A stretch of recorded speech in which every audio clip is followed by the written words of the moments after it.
I think there's a lot of opportunity for attorneys to advocate for certain groups who have been excluded from the healthcare system for a very long time. The Affordable Care Act, in many ways can be seen as a civil rights bill for the sick. Not just the actual civil rights provision, Section 1557, but the legislation as a whole.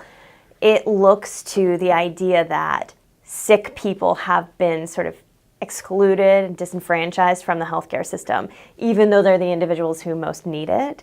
And there's a lot of opportunity for lawyers to sort of take a look around and find those plaintiffs who have been sort of left out of a system that they most need, and to kind of litigate for broader rights for them. There was never a law that banned sex discrimination in healthcare before, and that includes potentially sexual orientation, but also gender identity. So we've been seeing a lot of litigation about what are the rights in the context of healthcare delivery, in the context of health insurance, when someone feels that they're being discriminated against on the basis of sex or gender. So I think attorneys can look around, they can talk to individuals with disabilities, sexual minorities, other groups who've been sort of not treated well in the healthcare system and say, what are your needs, right? In your wildest dreams, what are the things that you would really like to be able to access?